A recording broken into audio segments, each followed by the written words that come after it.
저희들은 8월 한 달 동안 하나님 말씀, 성경에 대한 주제로 하나님 말씀을 함께 나누는 가운데 있습니다.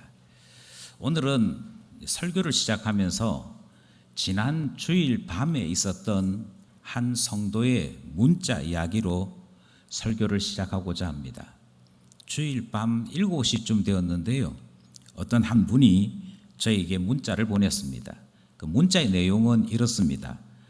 목사님, 정말 착하고 성실한 자매가 아프다고 합니다. 이것도 하나님이 주시는 고난일까요? 아마도 이 성도님은 우리 지체 가운데 한 사람이 아픈 것이 가슴이 아팠던 것 같습니다. 그리고 이 고통 가운데에서도 하나님의 뜻은 무엇일까? 그리고 우리가 지금까지 들었던 야고보서의 말씀처럼 하나님은 고난을 통하여 우리에게 영적인 유익을 주시는 것일까? 이런저런 고민이 있어서 문자를 보내었던 것 같습니다. 하나님 뜻이 무엇일까? 지금 내게 일어나는 이 일이 또는 내가 사랑하고 아끼는 사람에게 일어나는 저 일이 도대체 무슨 뜻일까? 무슨 메시지일까? 우리는 궁금해하는 것이지요. 그리고 이 궁금함에 대해 우리가 하나님께로부터 답을 얻기 위해서 우리는 이 8월 한 달 동안 성경에 대한 말씀을 함께 나누고 있는 것입니다. 우리가 성경을 주목하는 이유는 나를 향하신 하나님의 뜻을 찾기 위해서입니다. 하나님 앞에서 우리가 참된 주의 뜻을 알기 위해 교회는 끊임없이 성경 읽어라, 하나님 말씀을 묵상하라, 그리고 하나님 말씀을 붙잡고 하나님 제게 무엇을 말씀하기 원하십니까? 물으라고 계속 교훈하고 있는 것입니다. 이유는 성경 안에, 하나님 말씀 안에 우리를 향하신 주님의 음성이 있기 때문인 것이지. 그러므로 우리는 이런 궁금함을 가지고 하나님 말씀 안으로 들어가는 것입니다. 괴롭게 하기 위해서가 아니고, 우리를 못 살게 하기 위해서가 아니고, 영적으로 우리 자신들이 경건하게 사는 것이 주 안에서 누리는 하나님의 위로요 평강인 것을 확신하기에 할 수 있는 대로 하나님 앞에 말씀을 읽고 기도하여 주의 뜻을 분별하며 살아가는 신자되라 이야기하는 것이지요. 그런 점에서 제게 문자를 보내었던 한 성도님에 대해 저는 이런 이야기를 전하게 되는 것이었습니다. 우리가 이미 알고 있듯이, 우리가 이미 들었듯이 하나님은 이렇게 우리에게 유익을 말씀하신다. 하나님은 이렇게 우리에게 주의 뜻을 알리신다. 그러므로 이 일을 위하여 기도하고 하나님 앞에 주의 뜻을 분별하는 사람 되기를 바란다. 이런 이야기를 나누게 된 것입니다. 오늘도 역시 저는 똑같은 마음으로 다시 한 번 더 강조하며 설교를 시작하고자 합니다.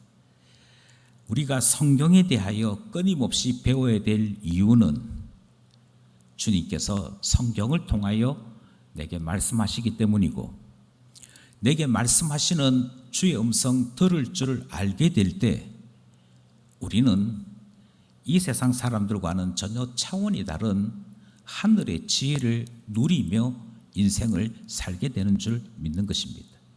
이 은혜가 모든 기쁜 가족들에게 있기를 소원합니다. 이 말씀 가운데 우리가 먼저 발견하기 원하는 것이 있습니다.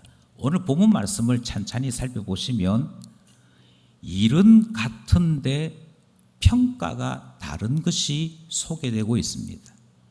다시 한 번 더 강조합니다. 같은 일입니다. 똑같은 일을 했습니다.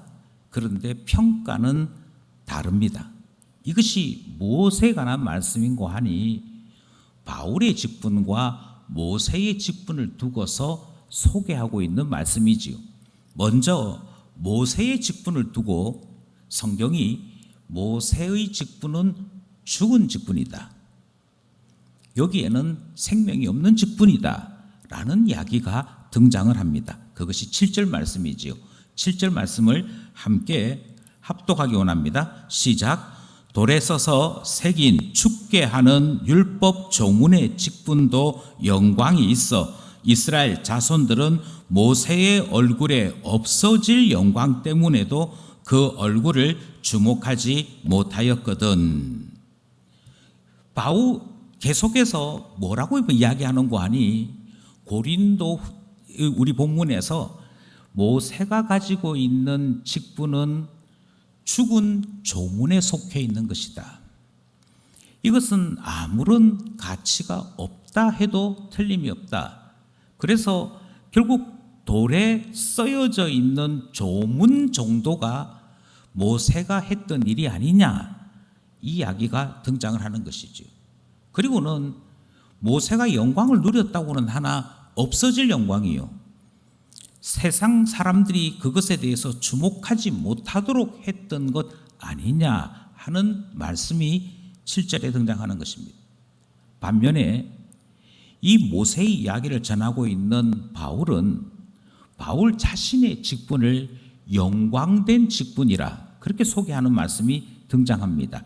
7절 말씀에 이어서 8절 말씀인데요, 8절 말씀도 함께 합독하겠습니다. 시작.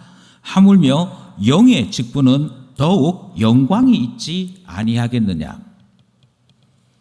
모세의 직분은 돌에 쓰여져 있는 조문 전달하는 정도의 직분이었고 거기에는 어떤 영광도 없고 그의 직분은 죽은 것과 같다라고 이야기했다면, 바울은 자기 자신의 직분에 대해서 뭐라고 얘기하는 거 아니? 나의 직분은 영광이 있는 직분이다.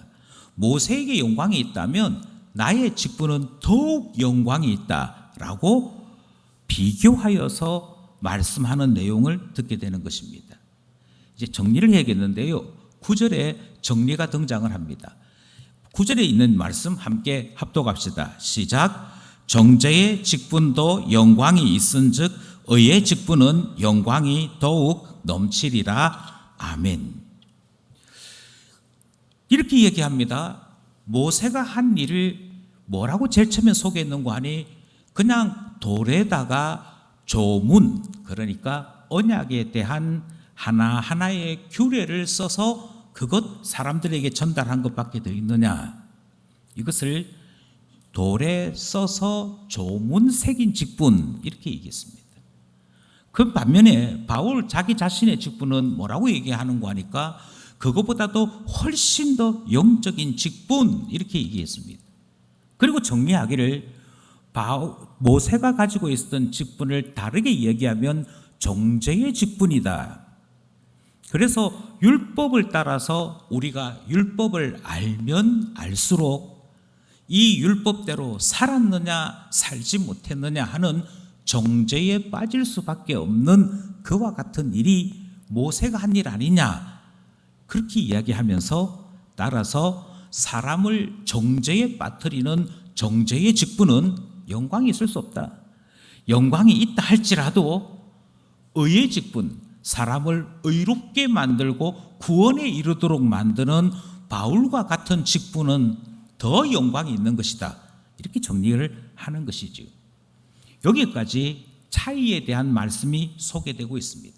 그런데 여기서 주목할 것이 뭘 주목해야 되느냐면, 바울은 모세의 직분과 바울 자신의 직분을 구분했습니다만 여기에서 우리 자신들이 계속 놓치지 말아야 할 것은 이 두 사람이 봉사한 것은 결국 말씀에 대한 봉사자라는 공통점을 가지고 있다는 것입니다.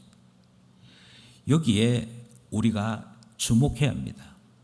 14절 말씀입니다. 14절 말씀 시작. 그러나 그들의 마음이 완고하여 오늘까지도 구약을 읽을 때에 그 수건이 벗겨지지 아니하고 있으니 그 수건은 그리스도 안에서 없어질 것이라. 아멘. 찬찬히 한번 생각해 보십시오. 모세가 돌에 새겨서 전달한 것이 십계명입니다. 그리고는 뭐라고 얘기하는 거 아니?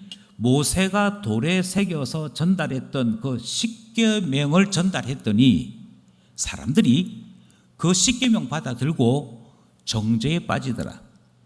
그래서 모세가 결국 한 일은 돌에 조문 새겨서 전달한 것과 그 조문 때문에 사람들이 서로가 서로에 대해서 너 왜 안식일 안 지키니?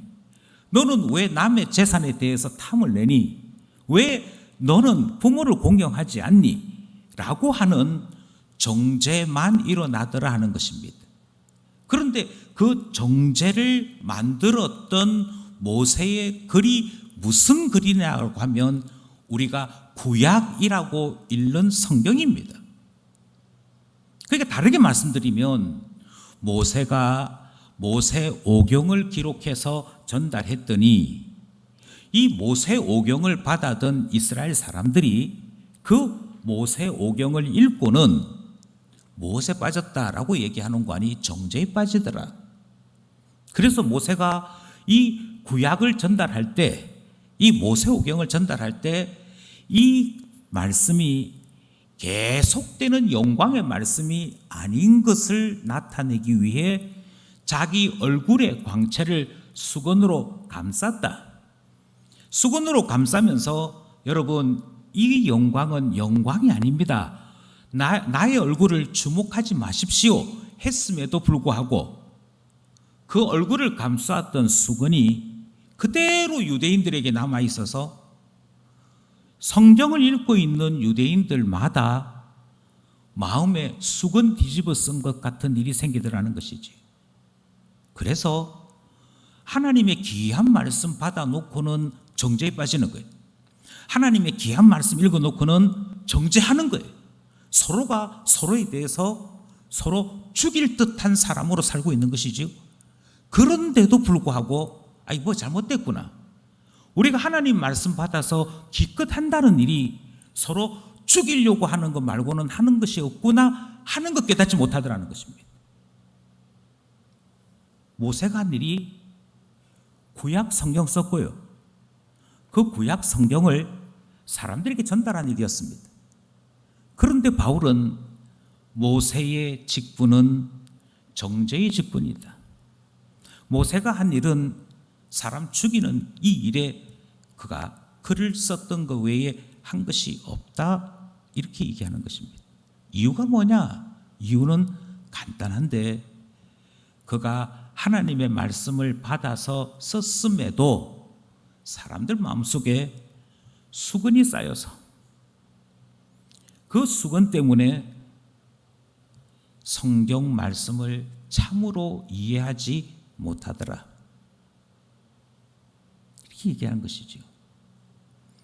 그래서 사도 바울이 강조합니다.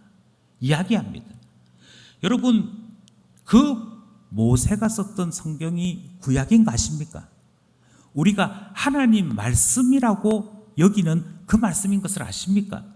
그런데 모세가 쓰여줬던 그 성경을 읽었던 사람들이 그만 정죄하고 완악하고 교만에 빠져 있더라는 것입니다. 이야기하는 거죠. 그런데 참 놀라운 것은 이렇게 사람들을 정죄에 빠뜨리고 완악하게 빠뜨렸던 그 성경, 이 당시에 모든 사람들이 하나님의 말씀이라고 얘기할 때는 구약 성경을 이야기한 것인데요, 그 구약 성경에 대해서 가르치는 직분의 사람이 또 누구였느냐 하면 바울이었습니다. 바울 또한 모세가 전하여 준 구약 말씀을 하나님 말씀으로 알고 가르치는 교회의 선생이었습니다. 우리는 이 사실을 어렵지 않게 여러 곳에서 발견할 수 있습니다. 심지어 바울은 디모데에게 이 구약 말씀, 하나님의 말씀을 읽으라고 직접 권면합니다. 그때 이야기하는 하나님 말씀은 다시 말씀드립니다. 모세의 글, 우리가 구약이라고 이야기하는 것입니다. 디모데후서 3장 15절입니다. 3장 17절입니다. 함께 합독하겠습니다. 시작. 또 어려서부터 성경을 알았나니 성경은 능히 너로 하여금 그리스도 예수 안에 있는 믿음으로 말미암아 구원에 이르는 지혜가 있게 하느니라. 아멘.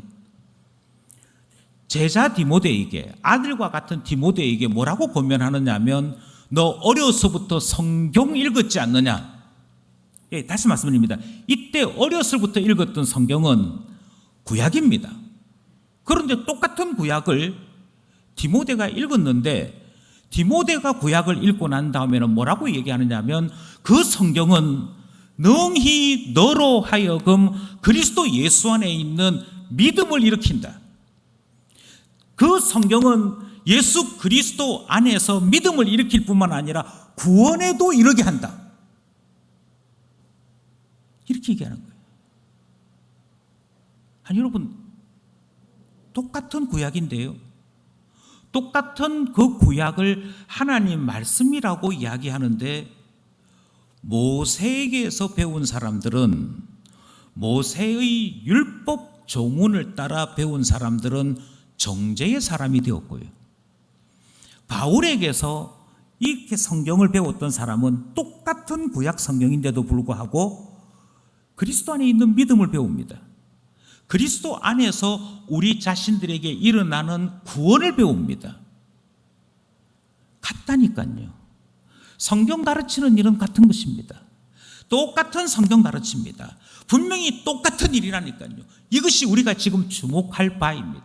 그래서 지금 우리가 읽었던 이 3장에서 계속 강조하는 바는, 여러분 모세의 직분을 어떻게 생각하십니까? 여러분에게 성경을 가르치는 사도의 직분을 어떻게 생각하십니까? 분명히 똑같은 성경 가지고 똑같은 두루마리 가지고 똑같이 이야기하는 것이지요. 그런데도 불구하고 왜 이렇게 평가는 달라질까요? 이것이 오늘 본문이 우리에게 전하는 중요한 구별점인 것입니다. 이 사실을 우리는 다시 한번 고민해야 되는 것이지요. 무엇이 차이를 만들었을까? 만약 우리가 이 차이를 알지 못한다고 한다면, 똑같이 성경을 묵상한다고 이야기하면서도 심지어 유대인들처럼 그냥 눈으로 읽는 것이 아니라 큰 소리를 내어서 하나님 앞에 중얼중얼거리면서 성경을 읽는, 소리 내어 낭독하는 이와 같은 경건한 태도까지 갖추었다 할지라도 모세의 사람에 속하여 정죄에 빠지는 것이라면 그것은 영적인 유익이 없는 것 아니겠습니까? 우리가 어떤 차이가 있는지를 알아야 될 이유는 정죄의 사람이 될 것인가, 영에 속한 영광의 사람이 될 것인가의 차이가 여기에서 나타나기 때문인 것이지. 우리는 이 차이를 먼저 이야기하기 전에 분명하게 보아야 될 것이 하나 있습니다. 그것은 구약 성경을 전한 모세에게도 영광이 있었다라고 하는 이 사실입니다. 이 사실 때문에 많은 사람들이 정죄에 속한 말씀을 배우고도 그 말씀에서 떠나지를 못하는 겁니다. 거기에도 영광이 있다고 하니까 모세가 돌판을 써서 사람들에게 전달하러 내려왔는데 그 얼굴에 영광이 있더라 하는 그것 때문에, 보십시오 목사님, 율법에도 영광이 있다 하지 않습니까? 구약 성경에도 영광이 있다고 하지 않습니까? 모세가 하나님 앞에 영광을 누렸다고 하지 않습니까? 영광이 있는데 굳이 이것을 우리가 외면할 필요 있겠습니까? 여기에도 충분히 소망 둘만 하네요 라고 생각한다는 것이죠. 그래서 어떻게 되느냐, 지금 바울이 이야기하고 있는 이 차이를 보라고 그렇게 이야기를 해도 차이를 보지 못하는 것입니다. 모세 얼굴에 광채가 있던데요, 이렇게 되는 것이지요. 7절 말씀입니다. 7절 말씀 합독하겠습니다. 시작. 돌에 써서 새긴 죽게 하는 율법 조문의 직분도 영광이 있어 이스라엘 자손들은 모세의 얼굴에 없어질 영광 때문에도 그 얼굴을 주목하지 못하였거든. 있다니까요. 영광이 있긴 있다니까요. 문제는 영광이 있기는 있는데 모세는 이것을 주목하다가 정죄에 빠지고 정죄에 빠진 것에서 헤어나오지 못할 것을 염려해서 자기 자신의 얼굴의 영광을 보지 못하도록 수건 둘렀다니까요. 그러니까 엄격하게 따지면 모세의 잘못은 아닙니다. 모세의 잘못은 아님에도 불구하고 모세가 했던 일이 정죄의 직분밖에 더 되느냐 하는 이 일에 빠지는 이유가 무엇인지를 알아야 한다는 것입니다. 왜 똑같이 구약 성경을 가지고 하나님의 말씀을 가르치는 일을 똑같이 했는데 한쪽 사람은 정죄하는 사람이 되고 말았고 한쪽 사람은 영에 속한 사람이 되고 말았느냐, 그 차이가 구분되어야 우리가 성경 읽을 때에 똑같이 성경 읽어놓고도 정죄에 빠지지 않는 사람 되는 것 아니겠습니까? 14절 말씀입니다. 14절 말씀 함께 합독합시다. 시작. 그러나 그들의 마음이 완고하여 오늘까지도 구약을 읽을 때에 그 수건이 벗겨지지 아니하고 있으니 그 수건은 그리스도 안에서 없어질 것이라. 아멘. 여러분 자세히 보십시오. 똑같이 구약 읽었다니까요. 똑같이 모세가 전하여 준 하나님 말씀을 읽었습니다. 그런데 한쪽 사람들은 그 성경 읽을 때에 마음의 수건이 벗겨지지 아니한 채로 열심히 성경 읽었습니다. 최선을 다하여 성경 읽었습니다.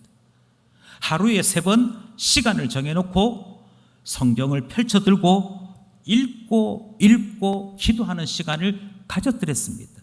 그럴지라도 어떤 일이 벌어지는고 하니 그 마음에 이미 수건이 둘러싸여져 있어서 그 성경 말씀을 읽고는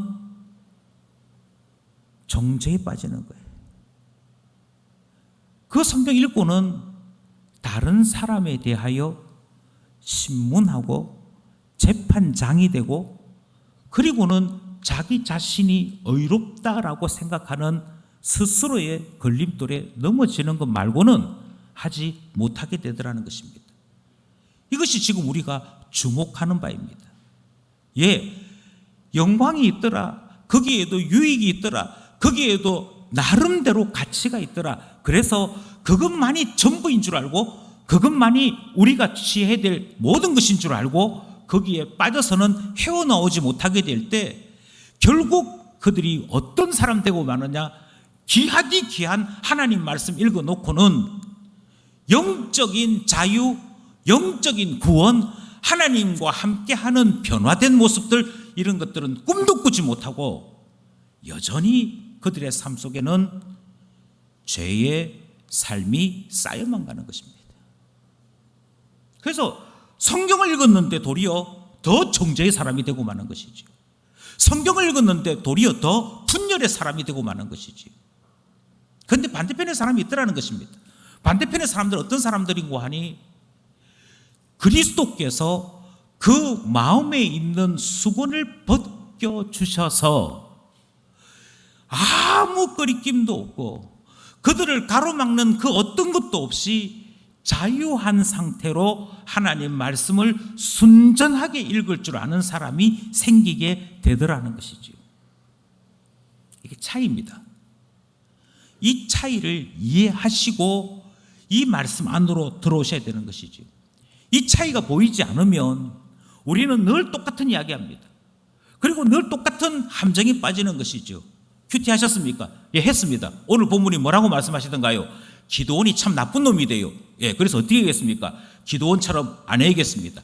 기드온처럼 안 하면 어떻게 한다는 말입니까? 교만하지 말아야 됩니다. 예, 교만하지 않기 위해서 어떻게 해야 됩니까? 예, 교만하지 않기 위해서 우린 겸손해야 됩니다. 여기에서 벗어나지 못하는 거예요. 그 다음 말은 무슨 말이 포함되어 있냐면 저는 겸손한데요. 저기 있는 팽집사는 안 겸손 안 해요. 그것밖에 안 되는 거예요.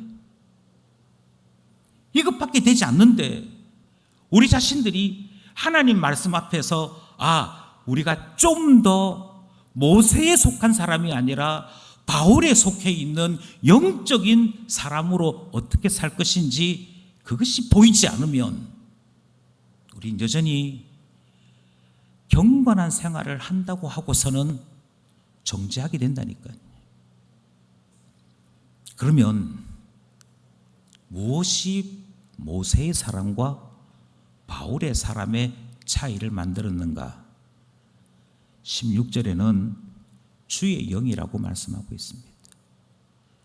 주의 영으로 말미암아 하나님 말씀을 읽은 사람, 주의 영으로 말미암아 그 말씀을 깨닫게 된 사람들이 하나님 말씀 앞에서 영의 사람이 되더라.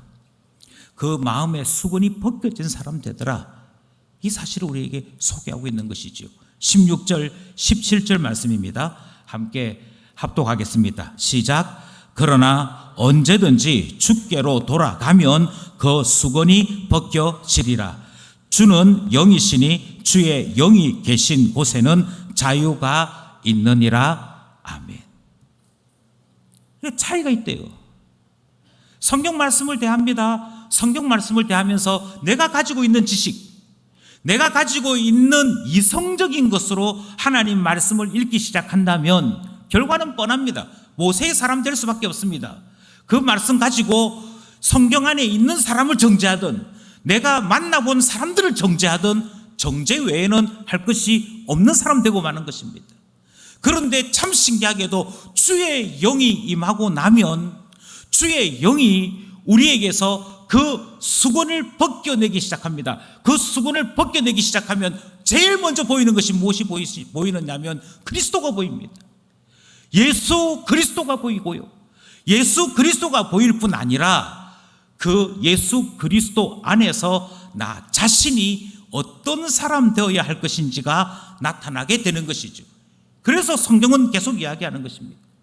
여러분이 구약 성경을 읽고 있는다 할지라도 여러분들이 하나님께서 그 돌에다가 쓰여진 주님께서 손으로 새긴 율법의 말씀을 여러분이 아침 저녁으로 묵상한다 할지라도 그것만 가지고는 영의 사람이 될 수 없습니다.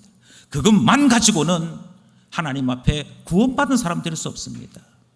어떤 사람이 그러면 성경을 읽고도 정죄에 빠지지 않고 영적인 유익을 얻으며 내게 말씀하시는 하나님의 음성을 듣는 사람 될 수 있느냐? 그것은 내가 성경을 읽을 때 주의 영으로 읽는 사람이 되어야만 하나님의 음성을 제대로 들을 수 있습니다. 하나님 앞에 우리 자신들이 제대로 성경 말씀을 깨달을 수 있습니다. 이 사실을 이야기하고 있는 것이죠. 그러니 주의 영이 반드시 있어야 합니다. 성령 안에서 반드시 우리 자신들이 하나님 말씀을 대하는 일이 있어야 할 것입니다. 그래야 수건이 벗겨집니다. 수건이 벗겨진다는 말은 다르게 말씀드리면 그 성경 말씀을 통하여 드디어 나를 볼 수 있는 일이 일어납니다. 그리스도를 보는 것이고 그 성경 말씀을 통하여 하나님이 내게 말씀하시는 것을 들을 수 있고 볼 수 있게 되는 것입니다. 이게 없다면 우리의 경건 생활은 자기 만족일 뿐입니다. 이것이 없다면 우리의 경건 생활은 국어 실력을 자랑하는 것 외에는 의미가 없게 되는 것이죠. 18절 말씀 함께 합독하기 원합니다. 18절 말씀입니다. 시작. 우리가 다 수건을 벗은 얼굴로 거울을 보는 것 같이 주의 영광을 보매 그와 같은 형상으로 변하여 영광에서 영광에 이르니 곧 주의 영으로 말미암음이니라. 아멘. 똑같은 성경 말씀을 대하고도 어떤 사람은 정죄에 빠집니다. 이유는 간단합니다. 성령의 이끌림을 받지 않기 때문입니다. 그의 말에서 나오는 모든 말들은 하나님 말씀입니다. 성경 말씀에 보면 성경 말씀에 이르기를 성경을 살펴봤더니 그런데 다 원망이요, 비판이요, 저주요, 다른 사람에 대한 제 이야기밖에 등장하지 않습니다. 이건 이래서 문제고 저건 저래서 문제고 이 사람은 이래서 문제고 나라는 이게 문제고 그 이야기 외에는 하는 게 없습니다. 그의 입에서 나오는 모든 말들은 죽지 않은 것 외에는 어떤 가치도 없습니다. 왜요? 이유는 간단합니다. 성경은 보았으되 성령이 계시지 않는 겁니다. 주의 영이 임하지 않는 것입니다. 그러면 어떻게 되느냐? 그러면 그는 하나님 말씀을 보았다고는 하나, 하나님 말씀을 들었다고는 하나 그의 마음에 수건이 쌓여져 있으므로 깨닫지 못하는 그 상태에 머물고 마는 것입니다. 그런데 주의 영이 임하면요, 수건이 벗겨집니다. 수건이 벗겨질 뿐 아니라 거울을 보는 것 같이 주의 영광을 봅니다. 주의 영광을 볼 뿐 아니라 그와 같은 형상으로 변화되어야 할 것을 깨닫게 됩니다. 이게 성령께서 말씀을 읽을 때 우리 안에 일으키시는 역사입니다. 제가 성경 말씀을 봤더니요, 그 안에 예수님이 계셨습니다. 그 안에 예수님이 계실 뿐 아니라 예수의 모습을 따르지 않는 제 자신이 보였습니다. 그리고 성령께서 그런데 저로 하여금 그리스도를 본받아 살아갈 수 있도록, 우리가 읽었던 성경 말씀 표현대로 하자면 영광에서 영광에 이르도록 성령께서 나에게 계속적으로 도전케 하시고 이끌어 가시는 것을 체험했습니다. 그게 성경 읽는 것입니다. 그것이 모세에게 속한 사람 되는 것이냐 바울에 속한 사람 되는 것이냐의 차이가 되더라는 것입니다. 그러니 여러분, 설교를 들었습니다. 성경을 읽었습니다. 그런데 왜 제게는 이런 일이 없습니까? 라고 궁금해하셨다면, 그것에 대해 질문하고 싶었다면 다시 한 번 더 말씀드립니다. 이 사실을 기억하십시오. 주의 영이 임하느냐 아니냐의 차이입니다. 주의 영으로 신앙생활 했느냐, 내 지혜와 지식과 인격으로 신앙생활 했느냐의 차이는 이토록 무섭게 차이가 나는 것입니다. 그의 성품이 아무리 좋을지라도 성령 없는 사람은 결코 하나님 앞에 깨닫거나 겸손한 사람 될 수 없습니다. 왜냐하면 오직 성령님만이 깨닫게 하시고 죄인임을 고백케 하고 우리로 하여금 영광에서 영광에 이르도록 변화시키시는 은혜를 베푸시기 때문입니다. 그러니 지금 중요한 것은 이 질문입니다. 주의 영으로 말미암아 바울의 사람이 되고 영에 속한 사람이 될 수 있음을 보았다면, 그럼 나는 예배를 드릴 때, 큐티를 할 때 주의 영이 임하여 영에 속한 사람으로 하나님 말씀을 보게 되고 영에 속한 사람으로서 하나님 앞에 신앙생활하는 참 신자인가, 아니면 아직도 마음의 수건이 가로막혀 있어서 뭘 하나 들어도 뭘 하나 보아도 내 마음속에는 원망과 시비가 있는, 여전히 변화되지 못한 모세의 사람으로 남아있는가, 이것 구분하는 일이 중요한 것 아니겠습니까? 만약 내 안에 성령이 계시지 아니하여서 신앙생활을 한다고는 하지만 여전히 정죄의 신앙생활을 하고 있다면 바뀌어야 할 것입니다. 그걸 그대로 두어서는 그 어떤 헌신도 의미가 없는 것이죠. 만약 내가 성령에 속하여 하나님 앞에서 이 은혜를 체험한 바가 있다면 우리는 성령께서 베풀어 주시는 그 은혜를 온전히 누릴 수 있어야 하는 것 아니겠습니까? 그러므로 우리는 다시 한 번 더 질문하는 것입니다. 하나님, 제게 성령이 있습니까? 없습니까? 저는 주의 영으로 이끌림을 받는 참신자입니까? 아니면 아직도 영적으로 깨어나지 못해서 여전히 육신대로 신앙생활하는 사람입니까? 그 사실을 물어야 하는 것이지요. 이것을 확인하는 법은 아주 간단합니다. 그것은 우리가 조금 전에 읽었던 말씀을 다시 한번 생각해 보시면 됩니다. 18절에서 주의 영이 임하시면 어떤 일이 일어난다고 했는지 다시 한번 생각해 보시면 됩니다. 주의 영이 임하시면 제일 먼저 하는 일이 수건이 벗겨진다라고 이야기합니다. 수건이 벗겨진다는 말은 내가 지금까지 알고 있던 이 세상 사람들의 생각, 이 세상 사람들의 방식에서 벗어나게 된다는 것을 이야기합니다. 영원한 것을 사모하게 됩니다. 하나님의 진리의 말씀을 인정하게 됩니다. 무엇보다도 우리는 주님의 영광이 무엇인지를 보게 됩니다. 주님께서 우리에게 이 말씀 주신 것은 하나님의 영광을 나타내기 위해서구나, 그 사실이 느껴지는 것이지요. 그러니 나에게 평안, 나에게 무사함, 나에게 입신양면, 그것이 목적이 되지 않습니다. 하나님께서 이 일을 통하여 어떻게 영광 받으시는가, 그것이 보여지기 시작하는 것입니다. 그것이 나타나기 시작하는 것이지요. 그것뿐만이겠습니까? 그렇지 않습니다.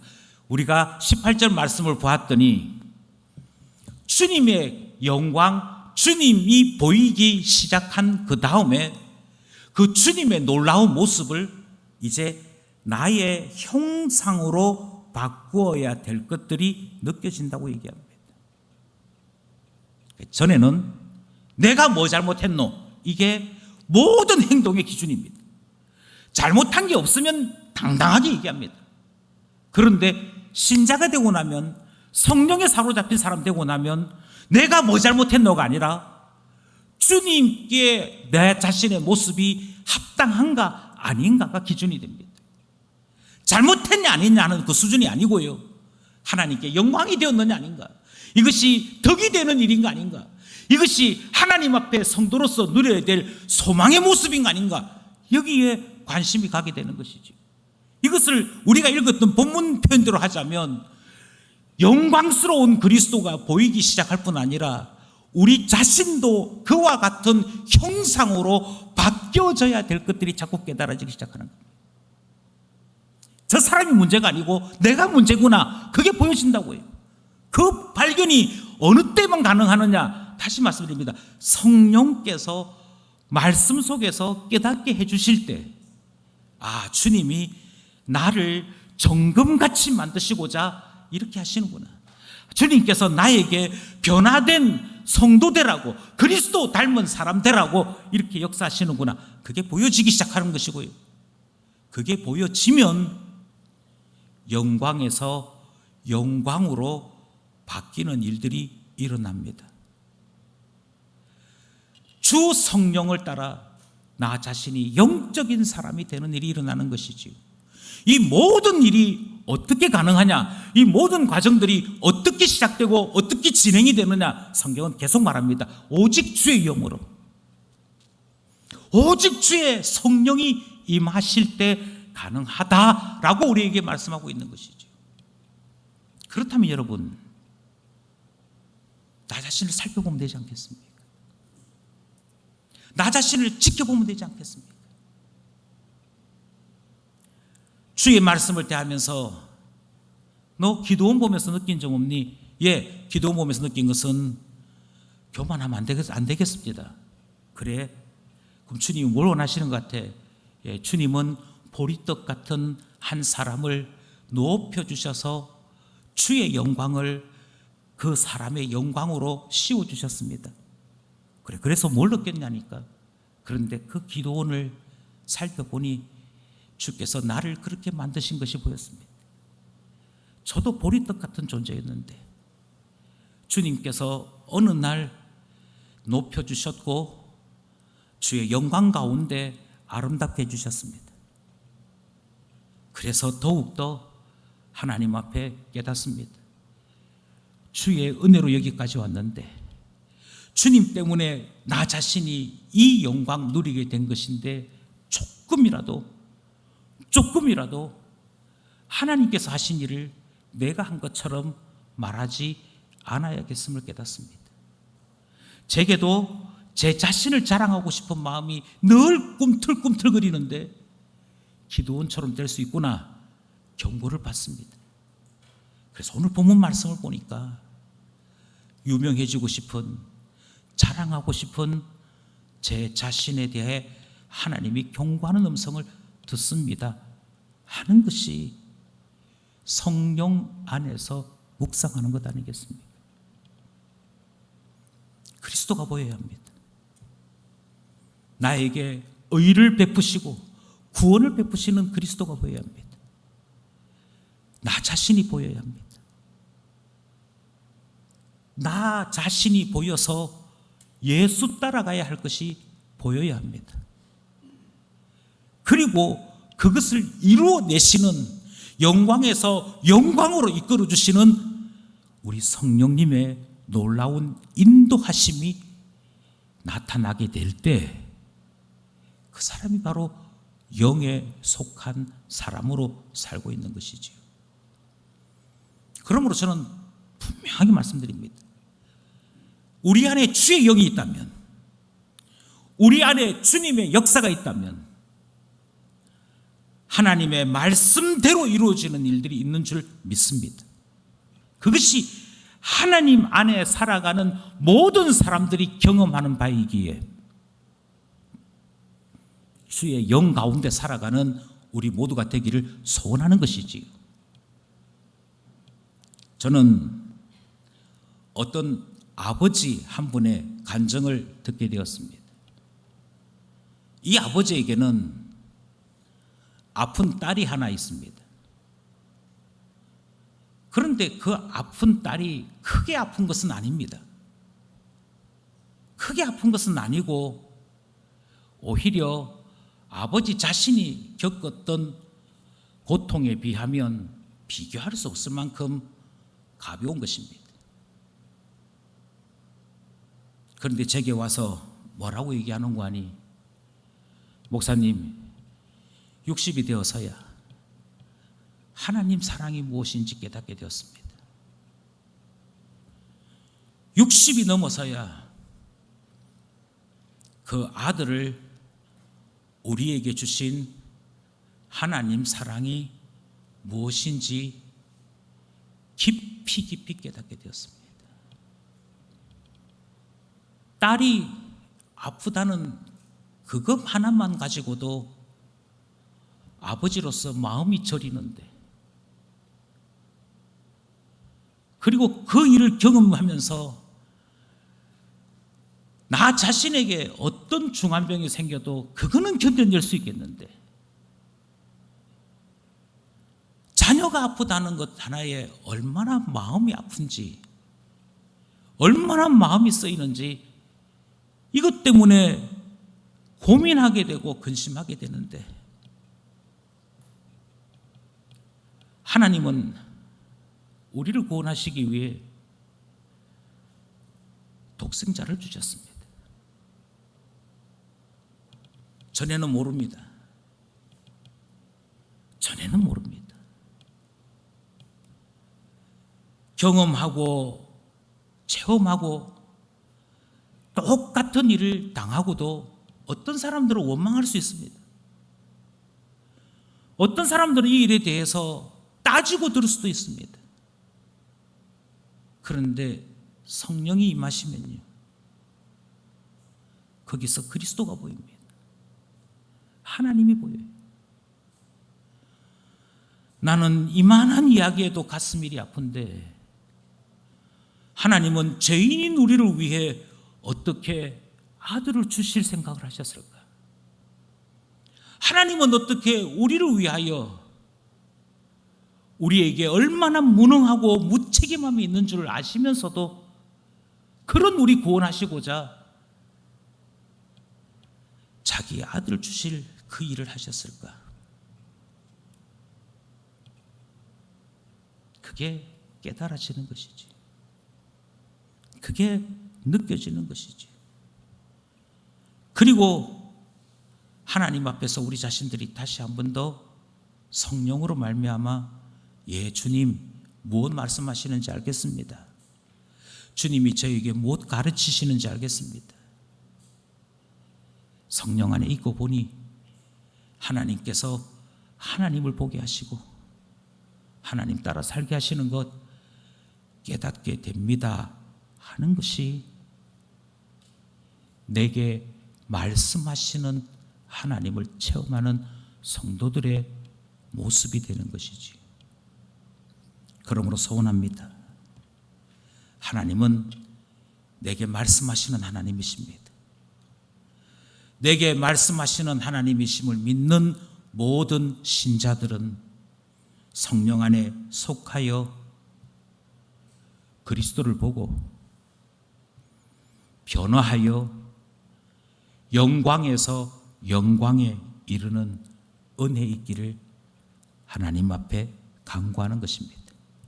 이 은혜가 모든 기쁘의 가족들에게 있어 주의 영 가운데 살아가는 은혜 있기를 소원합니다. 기도드리겠습니다.